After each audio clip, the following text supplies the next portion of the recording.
Welcome to The Explainer. Let's get right into it. Today we're unpacking a really profound and challenging topic, the theology of sin. We're drawing directly from an incredible lecture by Dr. Robert A. Peterson, which breaks down two major essays by theologians D.A. Carson and John Mahoney. It's a fascinating look at how ancient biblical descriptions of human nature crash right into our modern contemporary worldview. We've got 6 quick stops on our journey today: sin, law and evil, modern moral blindness, the new tolerance, 2 dimensions of sin, personal and societal sin, and finally, the corrupt human heart. Let's jump in. Section 1. Sin, Law, and Evil, the foundation of theodicy. The source makes a crucial point right out of the gate. To even begin to wrestle with theodicy, the problem of human suffering and evil, we have to confront the inescapable reality of sin and its incredibly complex relationship with divine law. Looking at this timeline of redemptive history, D.A. Carson points out something super interesting. The law wasn't just an arbitrary list of rules designed to ruin everyone's fun. Actually, on a psychological level, giving a strict rule kind of provokes sin. Think of a teenager being told exactly what not to do. It just makes them want to rebel more, right? But historically, the law established these complex structures, like the tabernacle and the temple, which were designed as a trajectory. They were stepping stones pointing straight to Jesus, the ultimate conqueror of sin. Section 2. Modern moral blindness, a paradox of the modern age. Now, let's fast forward to today, because there's this massive paradox in how our modern society views itself versus how we actually behave.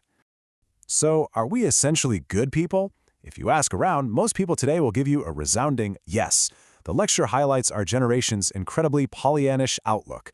We just kind of assume that if true evil exists, well, that's what other people do. We're totally blind to our own capacity for darkness. But men, history paints a completely different picture. We are barely out of the bloodiest century in literally all of human history. When you stack up the Holocaust, the Stalinist starvation of 20 million Ukrainians, the Maoist slaughter of maybe 50 million Chinese, massacres in Cambodia, tribal slaughter in Rwanda, plus the damage of modern terrorism and unrestrained consumerism, the scale is just staggering. Carson notes that it proves a perverse moral blindness for modern society to ignore this overwhelming evidence and still pat ourselves on the back as fundamentally good. Section 3. The New Tolerance, Postmodernism and Relativism. This brings us to how that moral blindness actively plays out in today's culture, specifically through the lens of postmodernism and moral relativism. Notice the massive cultural shift here. In the past, tolerance existed within an agreed-upon value system. You had a standard of right and wrong, and society allowed some degree of dissent within that framework. But today, we have what Carson calls the new tolerance. It's been elevated to the absolute supreme virtue, literally placed above truth itself. And the complicated irony? Those who champion this new tolerance are actually fiercely intolerant of anyone who disagrees with them. It just shuts down opposing views instead of wrestling with the substance. Section 4. 2 dimensions of sin, lexical definitions.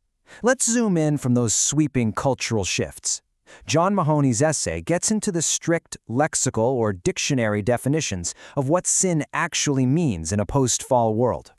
Basically, sin is a dual reality. On the one hand, it's a failure. You're falling short, missing the mark, lacking righteousness. But on the other hand, it is active, dynamic rebellion. It's a trespass, a willful stepping over a boundary God set. So every sin has these 2 components, the absence of God's standard and the active presence of human revolt. I absolutely love this insight from the early church thinker Augustine. He called the negative aspect of sin a privation. That means sin is often just the glaring absence of something good. For instance, could any of us genuinely claim we have wholly, perfectly loved God and our neighbors every single second of our lives? No way. That missing element of complete love is, by definition, a privation. Section 5. Personal and societal sin, the scope of depravity. Now, while sin definitely starts as a personal, willful act, the lecture drives home that the shockwaves do not stop there. The fallout is deeply social and structural. The writer Frederick Buechner has this incredibly vivid comparison for this. He likens the human context to a giant spider web, where every single disturbance sets the whole thing atremble. Think about it. An individual's personal sin sends tremors right across that web, inevitably damaging families, relationships, and the broader culture. We are all so deeply interconnected.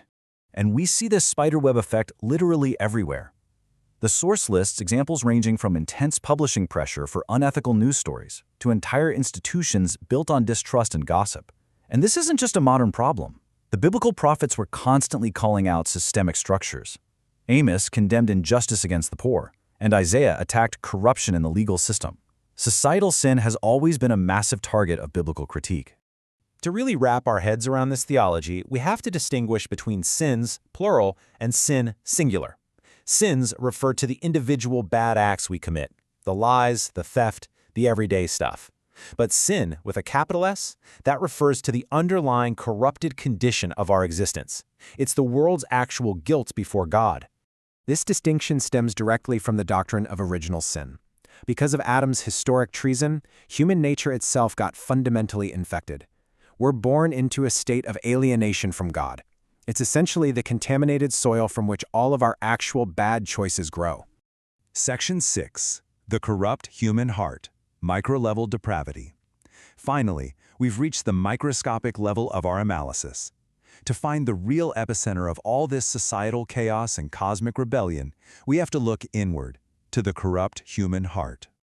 This brings up the theological concept of depravity. The Bible uses these graphic physical metaphors, like blindness, deafness, and muteness, to describe our spiritual state.